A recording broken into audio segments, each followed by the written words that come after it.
I'm so excited to share with you the progress that I've been making in my apartment transformation. Today we're going to be talking more specifically about a multi-use zone that I have in my main room area in my apartment, and that's going to consist of my office, my art studio, and a gym in a very small space.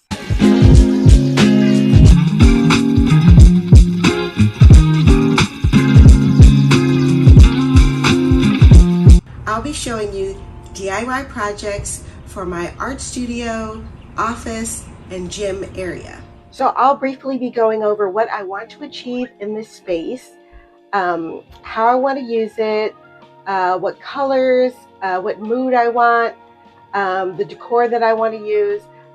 We need to address some other issues that I need to take care of before we paint and after we paint. I'm also going to take you on a shopping trip for furniture to one of my favorite thrift stores in downtown LA.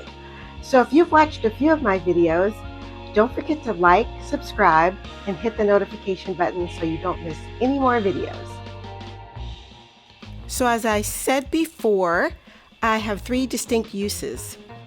The art studio needs to be a place that invites me to be creative and to paint and do other projects. Plus, it needs to have ample hidden storage for all of my materials. The office area needs to be comfortable for long editing hours and functional, as well as its own hidden storage, and also beautiful enough to blend in with the rest of the main room. Now my gym, I need to have a comfortable area to move around when I need it, and it also has its own storage needs. And all of that keeping with our classic and traditional styling and our color story. Every inch needs to be used in the best way possible. So I've been hitting the thrift stores and online, Facebook Marketplace, Craigslist, OfferUp, all these places to look for furniture and maybe other decor items that I need. And I have purchased a few things. I've also chosen my paint color. This is Sherwin-Williams Galliant Gold. To save money, I matched the color at Home Depot with Glidden's Diamond One Coat Ultra Flat finish, which also includes a primer. So here is the area that includes all those areas that I'm going to be including in this space. This is the eyesore, the air conditioning heating unit that I'm going to be making a box for to cover and making it a little bit more beautiful. Now here are the materials I'm going to be using for that. I have some wood putty or wood filler. I have some E6000 glue. I have some scrap wood that I bought, plus another little piece that I purchased, and some L brackets. And I also will be sanding some of those rough edges, as you can see, with some fine grit sandpaper before we put everything together. And I believe for my air conditioning unit, it's a larger one, so it's about like 32 inches wide by 7 inches deep and maybe 24 inches tall, I think, or 26 inches. So here is, I had already started putting it together with the L brackets, and I'm using the E6000 glue for that, and I just wanted to use as many L brackets as possible because the wood is so thin I can't use any nails, so I'm really relying on that E6000 glue to glue everything together. And then I let that sit overnight to make sure it was nice and strong before I moved on to the next step, which is filling these cracks and smoothing them out with the wood putty. And I see little spaces where maybe the glue would have separated, so I need to fix all of that before I move on to the next step. And so we want as smooth finish as possible because this box is going to be painted the same color as the walls. We want it to disappear into the wall. So you can see I already had put the wood filler there. It starts out pink, and then when it dries, it usually takes like a couple hours, and then it turns into this kind of beige color, and then you know that that's when it's ready to sand. So here it is. Here it looks really rough, but you know, you can just put as many coats on it and work with it as much as possible. And so I've sanded the box down, and I'm just brushing off the residue so I can see if I need to do another coat or if I just need to sand some more.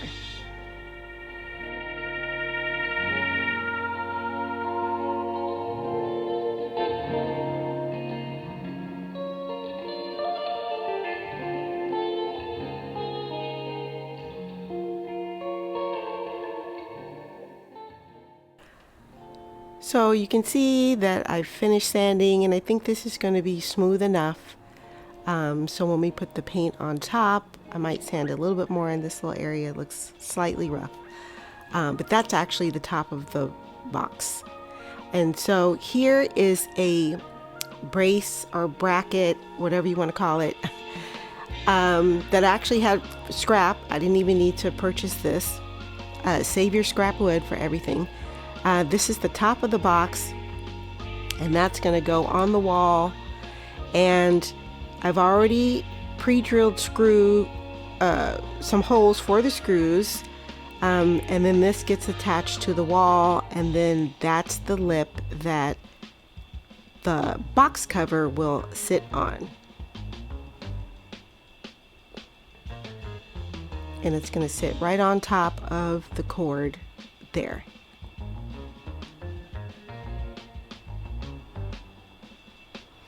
Now, I didn't have a leveler, so I had to figure something out, so I just kind of used this quilting ruler, which helped immensely. This is, I believe, a 2-inch or 3-inch piece of Velcro that's going to go on top of that brace, and then that's what's going to keep the box cover from falling off when it's on there.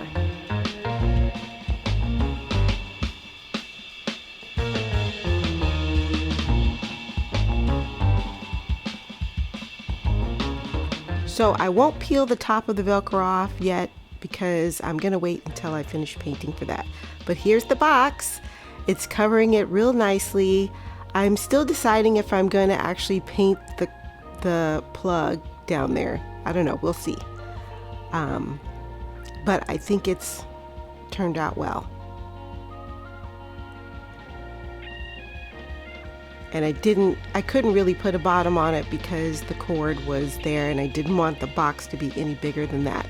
Now you can see there's a little space there between the box and the unit. Now we're going to move on to these floating shelves. These shelves used to be in my coffee bar area for a long time, and I thought it was a nice change to put them over here. Again, I'm reimagining my entire apartment, so I'm moving things around, and I thought I needed some more storage over in my studio area, which is where this is, and it's just going to fit perfectly. So I'm just dry fitting the shelves before I measure everything, and now I'm just tightening the screws. And these brackets are actually going to be painted the same as the walls. And so you'll really just be able to see the wood shelves floating on the walls, and that's it, and the wall color. You won't be able to see the metal at all.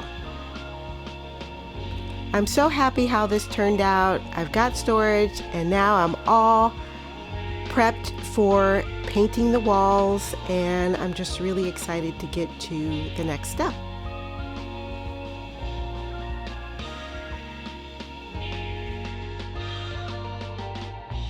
if you want to know more about the DIY projects in this video today, just send me a comment. I'll also have links to the products that I use in the description box below. Now the next step, I had as you may have remembered if you've seen my videos, I had a gallery wall over here, and so I have a lot of holes and things that I need to take care of. So I'm going to patch all of these little nail holes and scrapes on the wall before we can paint. And I'm just using some spackle that I got from Home Depot, as well as this little spatula. And so it's, fairly easy to do it. I did it maybe in 10 to 15 minutes on both walls.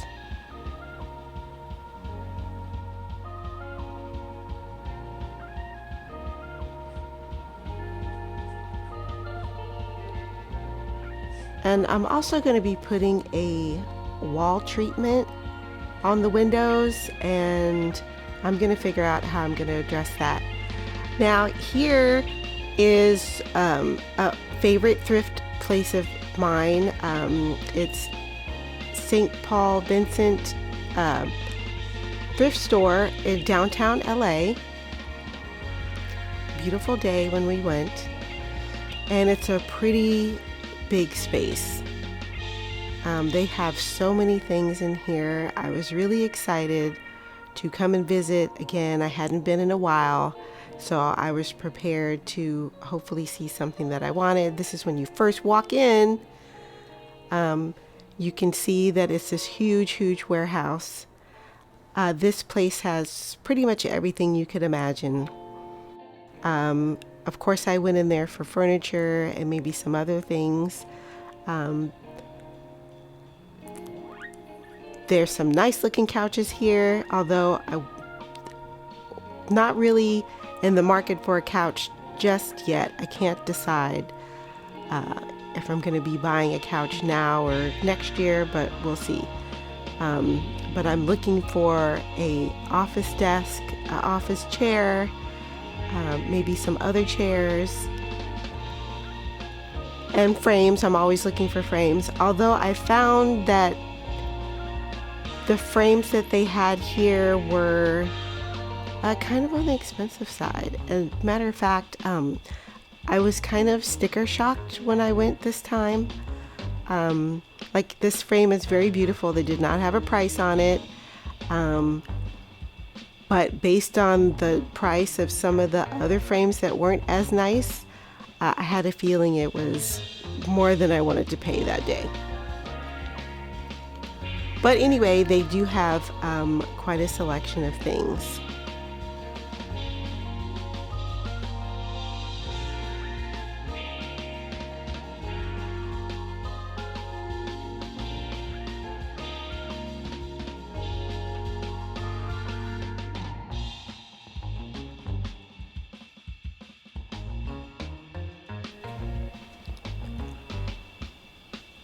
Now here's some office furniture. I didn't see any desks that kind of fit the style that I was looking for. In fact, and there's some luggage there. I didn't really find a whole lot of things that I wanted.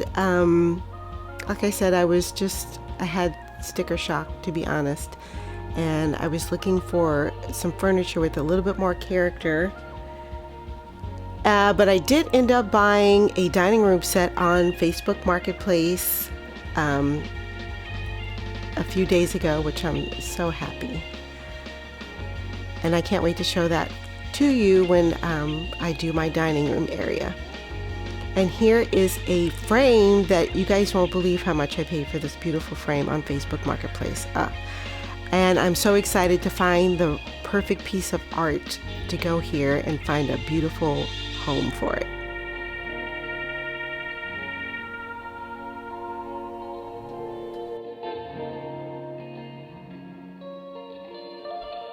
Thanks for watching.